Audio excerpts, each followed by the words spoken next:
ఒకసారి ఈ అక్క యాక్టింగ్ చూడండి బ్రదర్.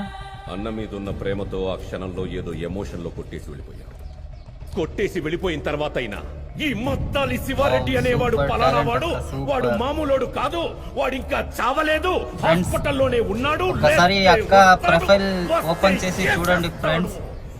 ఈ అక్క సూపర్ యాక్టింగ్ చేస్తుంది. నేను హాస్పిటల్లో ఉన్నప్పుడు నీ గురించి ఏం ఆలోచించానో తెలుసా? శివారెడ్డి నుంచి ఎలా తప్పించుకోవాలి, ఎక్కడ దాక్కోవాలి అని పారిపోయి ఉంటావు. నిన్ను పట్టుకోవడానికి ఎక్కడెక్కడ వెతకాలి, ఎన్ని రోజులని వెతకాలి అని ఆలోచించా. కానీ నువ్వేంట్రా, అసలు ఈ మద్దాలి శివారెడ్డి అనే వాడే నీ లైఫ్ లో లేనట్టు, వాడితో అసలు నీకేమీ జరగనట్టు హ్యాపీగా బైక్ వేసుకొని హైదరాబాద్ మొత్తం ఇంత నార్మల్ గా ఇంత కూల్ గా ఎలా తిరుగుతున్నావు? సూపర్ అక్క సూపర్. ఎవరు సార్ మీరు? ఈ సిస్టర్ టాలెంట్ కి లైక్ చేయండి, ఫాలో చేయండి, ప్రొఫైల్ ఓపెన్ చేసి చూడండి బ్రదర్. ఈ అక్కది సూపర్ టాలెంట్ ఉంది. టాలెంట్ కి